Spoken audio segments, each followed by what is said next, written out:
asalaamaaleykum man maa ngi tudd Ababacar Mbacke Diop ñu gën ma xam si turu Bouba ma nekk yombalkat sur la protection de l'enfant au niveau de la fédération Kajoor Jànqeen tey ñu amoon un programme dans le cadre des communes pour outiller leen les comités communaux sur la protection de l'enfant ay bis bee ñu génn defoon nañ ko si mairie est tey ñoo ngi nii si mairie ouest mu nekk une continuité doon former le comité communal sur la protection de l'enfant mais particulièrement si signalement bi ak référencement bi parce que protection de l'enfant li mu ëmb dafa bari mais gis nañu ba ñu leen defee monter comité bi ba léegi dafa sooxe si lu bëree bëri pourquoi mu sooxe c'est parce que appropriation bi waroon na am par rapport à ce comité la population les membres defuñu ko si partition nag dafay am ku ne da nga war a jouer sa partition gis nga même l'État du Sénégal en personne ne peut pas tout faire ñun ñi nga xam dañoo bokk société civile dañoo war a gunge nguur gi ci développement bi loolooy suñu cër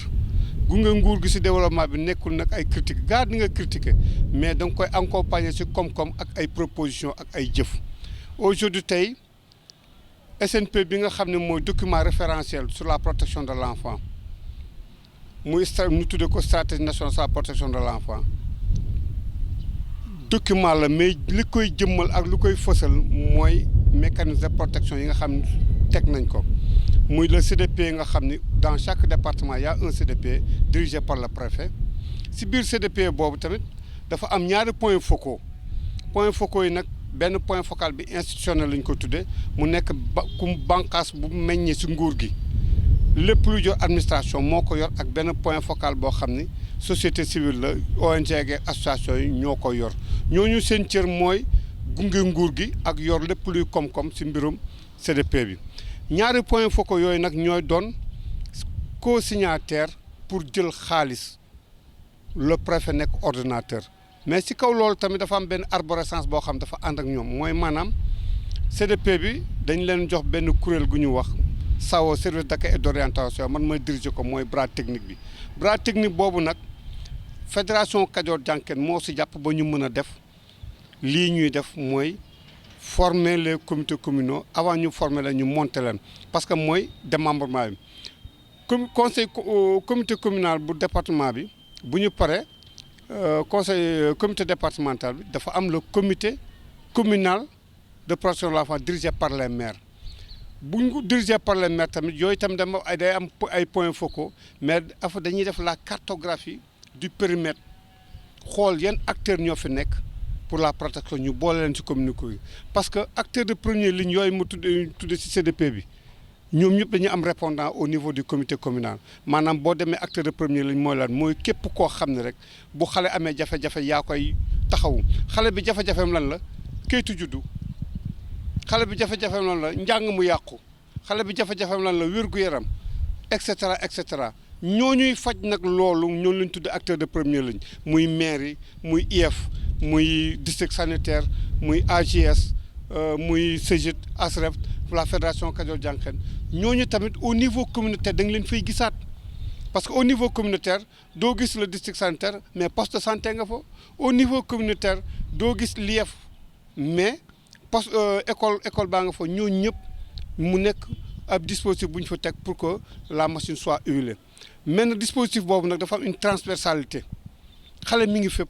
ñu bëgg na xale fu mu am jafe-jafe ak coin bi lu mu reculer mu am ku ko taxawu looloo waraloon formation bi tey ñu di si sukkandiku pour outiller maire yeeg ak les associations ak délégués mais jafe-jafe yi ñu am mooy l'appropriation il faut que nag comité gi bu fédération jëlee kopparam yoo xam mënoon na ko yóbbu feneen ñëw teg ko si il faut que ñañ ko jox nag ñu xam nañ leen jox xam ne ñoom moom mbir mi fédération moomu ko mais di leen di gunge que ngay gunge nag bu nanguwut a dox day indi sooxe loolu daal la ñu amoon ci lu gàtt lu ñu bëgg a wax di gërëm nag la partenaire Thiaye Fone bi nga xam ne financièrement moo joxe koppar yi. voilà man maa ngi tudd Ibrahima Bokoum man maay premier adjoint au maire de la commune de Thiès Ouest waaw tey dañu fi daje fii ci salle de délibération bu Thiès Ouest au nom du maire ñu mener une activité relative au comité communal de la protection de l'enfant ñooñu muy CDPE loolu nag bu ñu ko waxee am na solo bu mag parce que xale yi ñun ñëpp xam nañ ni ñoom ñu ngi jàkkonte ak ay tolof-tolof di ñàkkonte ak ay musiba di jàkkonte surtout ak ay violence yoo xamante ni mi ngi tàmbalee ci fi ñu dëkk wala ñu tàmbalee ci ay agression alors nag léegi ñun ñu dajale woon ñëpp ñi nga xamante ni ñun ñoo bokk question bi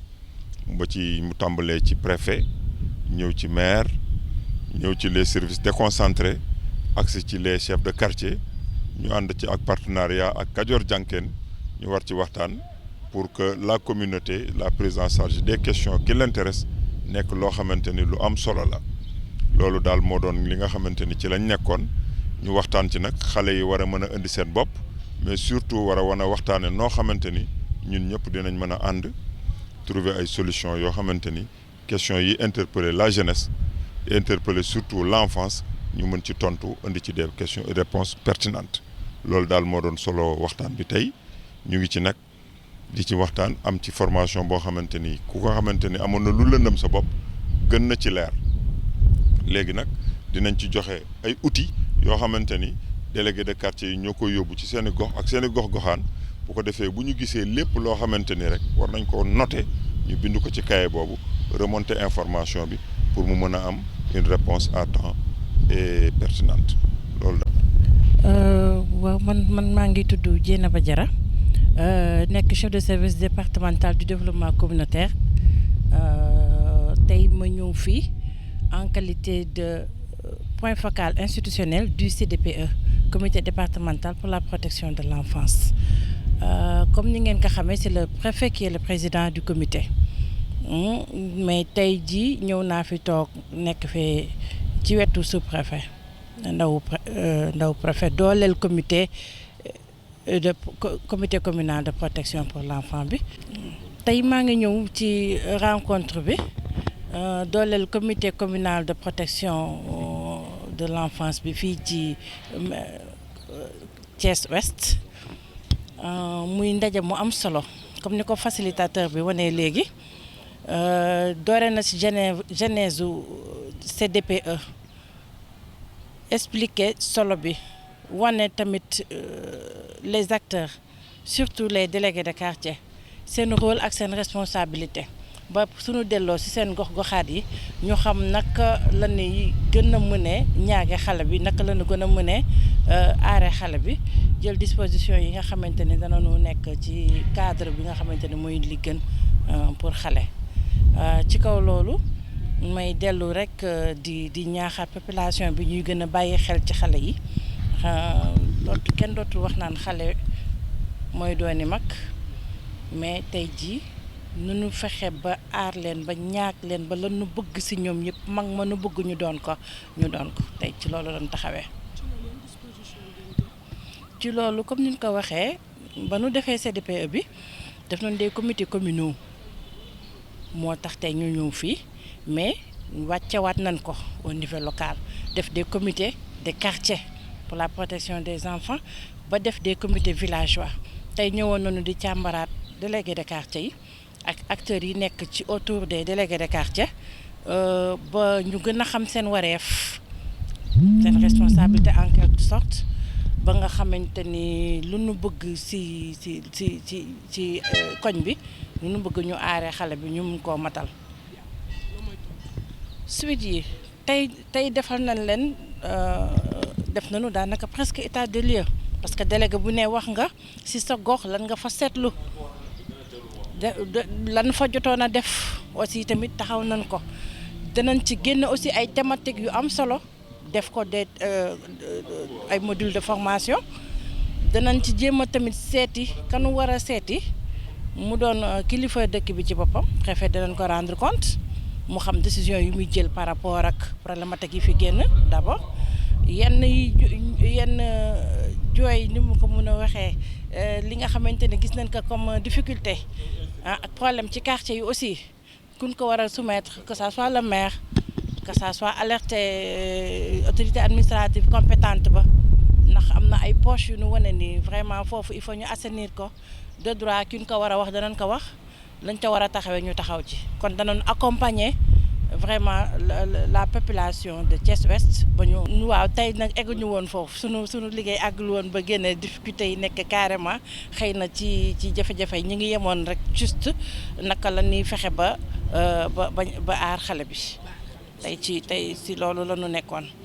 fexe ba daal environnement am vraiment ñu sécuriser ko.